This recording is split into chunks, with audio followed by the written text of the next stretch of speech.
Mag-unbox tayo ng isang pure sine wave toroidal inverter 24 volts 1 kilowatts.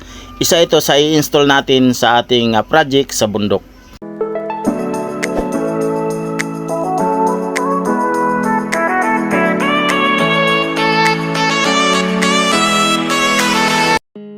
Welcome back mga master, mga busing, mga sir, mga engineer. Ayan, unbox tayo ng isang power inverter pure sine wave toroidal.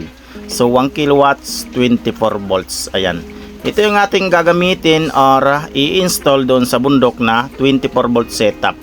Pang small setup lang mga master, pang TV, ilaw, charge ng cellphone, wifi, electric fan, at syempre sounds. Ayan, tamang tama po itong 1 kilowatts na inverter na to, pure sine wave. So marami pa po tayong may upload na video mga master. Antabay lang po kayo kasi medyo busy pa tayo ngayon sa ating mga bagong ibang project na order sa atin. So ayan po, kitang kita na po, pure sine wave inverter. Ayan, 1 kilowatts 24 volts. Okay, so nabili ko lang to mga master sa online. Ayan, so sa halagang 5.5, ayan, sa halagang 5.5 plus shipping.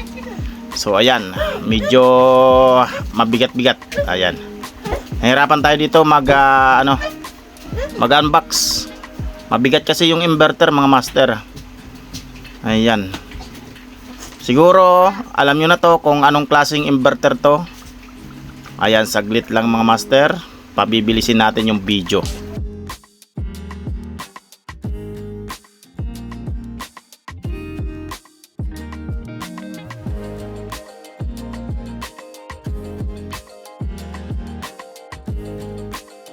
So ayan na mga master, ito po ay 1 solar 1 kilowatt 24 volts. Nabili ko ito sa online sa Lazada kay 1 point system. Ayan, ayan, may kasama siyang wifi switch. Ayan, first time natin bumili ng ganitong inverter mga master, kaya mangangapa muna tayo dito mag-install. So sa mga naka-experience nito, ayan, paki-comment naman dyan mga master.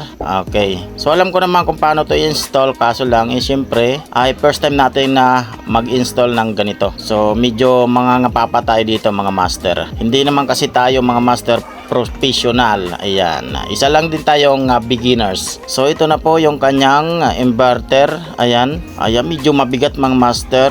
Ayan, kaya siya mabigat mga master kasi may malaki siyang toroidal sa loob. Pure sine wave toroidal inverter. Ayan, napakasulit para sa mga motorized na mga appliances tulad ng electric fan, kay washing, refrigerator. Ayan, syempre sa TV. Ayan, sa mga ilaw, wifi. Kung mayroon kayo computer, ayan, pwede yan. Basta hindi lalagpas kayo sa 1000 watts na maximum power nitong inverter mga master. Napakaganda. Ayan, napakasulit. So mayroon na siyang kasamang wire, nakakunik na mga master. So hindi na kayo bibili ng wire. Ayan, mahaba pa, halos 1 metro mga master. So ang kapal ng kanyang wire mga master ay gauge 4. Ayan po yung kanyang spec mga master.